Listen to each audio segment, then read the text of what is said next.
जय हिंद सभी भाइयों को। कैसे हैं आप सभी लोग? आशा करते हैं आप सभी लोग स्वस्थ होंगे। आपके अपने परिवार टारगेट विद अमन पर मैं सचिन आपका हार्दिक स्वागत अभिनंदन करता हूं। जैसा कि आप जानते हैं कि बीएसएफ एससीएम की फिजिकल डेट फिजिकल अनाउंस हो चुके हैं, जिसके एडमिट कार्ड भी आ चुके हैं। पर इसी के साथ साथ आज आपको करना क्या है कि बेसिकली जो फिजिकल के साथ साथ अगर आपको सिलेक्शन चाहिए बीएसएफ एससीएम में, तो फिजिकल के साथ साथ आपको रिटन की भी तैयारी करनी पड़ेगी, क्योंकि रिटन फिजिकल खत्म होते ही जस्ट दो महीने के अंदर में आपको एग्जाम डेट देखने को मिल जाएगी। तो अगर अभी से आप तैयारी करना चाहते हैं, अभी से आप उसको तैयारी बेहतर तरीके से करते हैं, तो आपका रिटन भी क्लियर हो जाएगा, उसी के साथ साथ टाइपिंग भी। तो सबसे पहले मोस्ट इंपोर्टेंट है आपका फिजिकल, उसके साथ है फिर आपका आप एग्जाम।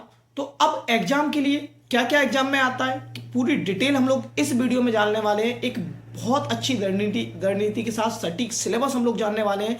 1526 जो पोस्ट है उसके बारे में पूरा डिटेल सिलेबस हम लोग जानने वाले हैं कि एग्जाम पैटर्न क्या रहने वाला है, पूरा सिलेबस क्या रहने वाला है, क्या क्या पढ़ना होगा, क्या क्या छोड़ना होगा। देखो, पढ़ना तो होता है, लेकिन क्या क्या छोड़ना होगा, कौन सी चीजें ऐसी हैं जो फालतू की हैं, जो हमें नहीं पढ़नी है, वो सारी चीज हम इस वीडियो में आज डिस्कस करने वाले हैं। तो अगर वीडियो पे आप पहली बार आ रहे हो तो चैनल को सब्सक्राइब जरूर कर लें।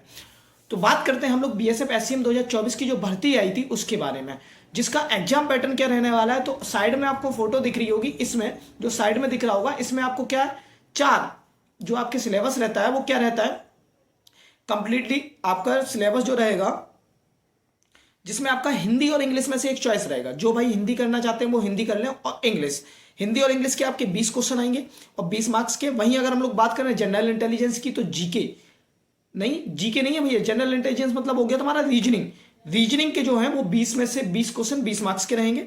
न्यूमेरिकल एप्टीट्यूड मैथ होगी तुम्हारी, क्लरिकल एप्टीट्यूड 20, और उसके बाद कंप्यूटर नॉलेज यानी कंप्यूटर के भी 20 क्वेश्चन रहेंगे। तो इसमें एक एडिशनल सब्जेक्ट आ गया कंप्यूटर। बाकी जो 4 सब्जेक्ट दिख रहे हैं, 3 सब्जेक्ट, जैसे ए तुम्हारा हिंदी, इंग्लिश, रीजनिंग, और हिंदी इंग्लिश में से कोई एक ऑप्शनल है, या तो आप हिंदी चॉइस कर सकते हैं इंग्लिश। इसके साथ साथ जनरल इंटेलिजेंस का मतलब रीजनिंग, और उसके बाद न्यूमेरिकल एप्टीट्यूड। तो ये बेसिकली हर एग्जाम में ज्यादातर पूछे जाते हैं। पर जो कंप्यूटर है वो इसमें बढ़ गया है, क्लरिकल एप्टीट्यूड बढ़ गया, तो 2 सब्जेक्ट नए आ गए हैं। और सबसे अच्छी बात इसमें यह है कि इसमें नेगेटिव मार्किंग नहीं है। तो आप पूरे 100 में से 100 क्वेश्चन करेंगे, कोई नेगेटिव मार्किंग इसकी नहीं होती। तो ये पूरे 100 क्वेश्चन होते हैं, हर सेक्शन 20-20 मार्क्स का होता है, टोटल 100 क्वेश्चन 100 मार्क्स के होते हैं, कोई नेगेटिव मार्किंग नहीं होती। अब जो आपका पेपर आता है वो बाइलिंगुअल आता है, हिंदी और इंग्लिश दोनों में आता है। ऐसा नहीं है पेपर सिर्फ हिंदी में आए कि इंग्लिश में आए, पेपर बाइलिंगुअल ही रहता है, हिंदी और इंग्लिश। तो जिसमें भाषा में आपको आसानी हो उससे आप ये उस में कर सकते हैं।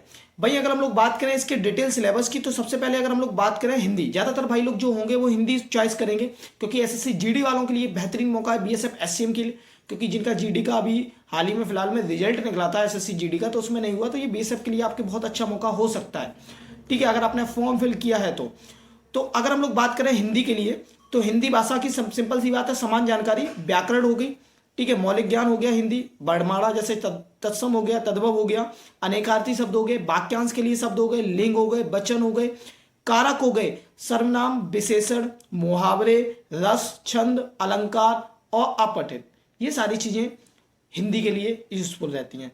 भाई अगर हम लोग जनरल इंटेलिजेंस की बात करें, जिससे हम रीजनिंग बोल रहे हैं, उसको हमारे पास क्या है, सिंबॉलिक हो गई ऑपरेशन, सिंबॉलिक नंबर एनालॉजी हो गया, फिगर एनालॉजी हो गया, क्लासिफिकेशन हो गया।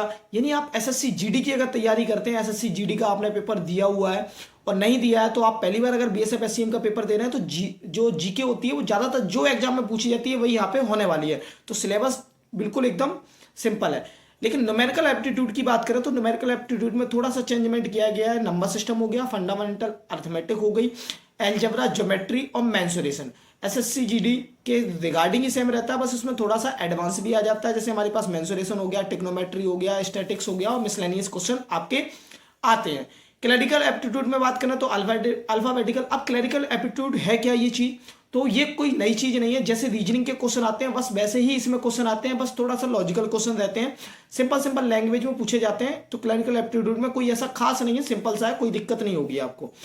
कंप्यूटर नॉलेज की बात करें तो बेसिक कंप्यूटर, फंडामेंटल, हिस्ट्री और feature of computer, operation and window, computer abbreviation, MS Word, MS Office, Excel, shortcut की, computer communication, internet and miscellaneous, ये सारी चीजें आपको पूछे जाने वाली हैं। तो ये था पूरा डिटेल सिलेबस, पूरी सटीक तरीके से आपको ये 4-5 सब जो आपके पास हो गया, क्या हिंदी हो गया, रीजनिंग हो गया, मैथ हो गया, और उसके बाद क्लरिकल एप्टीट्यूड हो गया और कंप्यूटर नॉलेज हो गया। तो ये सब्जेक्ट आपको पढ़ने हैं। इसमें जीके की कोई जरूरत नहीं है कि जीके आती है तो जीके बिल्कुल नहीं आती। आपकी ये 5 सब्जेक्ट रहते हैं, हर क्वेश्चन 1 मार्क्स का होता है, 100 क्वेश्चन होते हैं, हर एक सेक्शन 20-20 मार्क्स का होता है। तो टोटल 100 क्वेश्चन 100 मार्क्स के होते हैं, कोई नेगेटिव मार्किंग नहीं होती। तो ये बेहतरीन मौका आपके लिए है। तो इसकी तैयारी अगर आप कर रहे हैं तो ये सिलेबस आप डिटेल से नोट कर लें, जो आपके सामने मैंने आपको डिटेल से बताया हुआ उसके बारे में। तो अगर वीडियो जरा सी भी अच्छी लगी हुई तो चैनल को सब्सक्राइब जरूर कर लें और वीडियो को लाइक और शेयर ज़्यादा से ज़्यादा करें। मिलते हैं नेक्स्ट वीडियो में, तब तक के लिए जय हिंद, जय भारत।